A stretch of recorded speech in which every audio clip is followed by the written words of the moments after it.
अर्हता प्राप्त सर्व अनुभूती व कुशल कंत्राटी वीज वितरण कामगारांच्या वतीने आपल्या विविध मागण्यांसाठी राज्यव्यापी आंदोलन छेडण्यात आले आहे। तिन्ही कंपनीतील सर्व वीज कंत्राटी कामगारांना आज मिळत असलेल्या एकूण पगारात बेसिक पूरक भत्ता 1 एप्रिल 2023 पासून मागील सर्व फरकासह 30% वेतनात वाढ करून देण्यात यावी।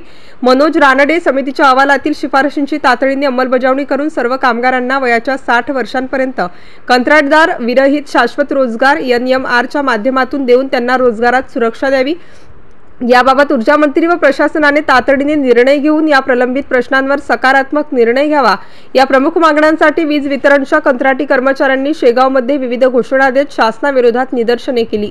शेगाव महावितरण कंपनीच्या कार्यालयासमोर या कामगारांच्या वतीने आंदोलन करण्यात आले। यावेळी पृथ्वीराज वानखडे, राहुल कोकाटे, मनोज तेलारकर, स्वप्नील ठाकरे, मंगेश वाघमारे, मिलिंद बोदडे, परमेश्वर दांडगे आदी कर्मचाऱ्यांची उपस्थिती होती। MCN न्यूज मराठीकरिता रवी शेगोकार, शेगाव।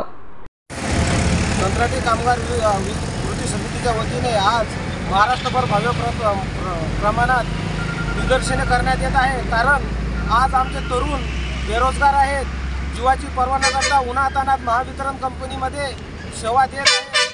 औद्योगिक क्रांती असो अथवा हरित क्रांती असो, या क्रांतीला जोड असलेले कंत्राटी कामगार आपल्या जीवाची पर्वा न करता, कोणत्याही प्रकारची रोजगाराची शाश्वती नसताना जीवाची पर्वा न करता कुटुंबाकडे दुर्लक्ष करून देशाच्या प्रगतीत अगदी मानाचा हिस्सा आपला दाखल करत आहे। परंतु शासनाला आमची विनंती आहे की शासनाने आमच्या कंत्राटी कामगारांना सेवेमध्ये कायम केलं पाहिजे, त्यांच्या रोजगाराची शाश्वती दिली पाहिजे आणि तसेच त्यांच्या कामाचं मोल त्यांना मिळालं पाहिजे। हा आवाज आमच्या शासनापर्यंत पोहोचवण्यासाठी सर्व महाराष्ट्रभर असलेले कंत्राटी कामगार आम्ही आज महावितरणच्या कंपनीच्या ऑफिससमोर धरणे आंदोलन देत आहोत।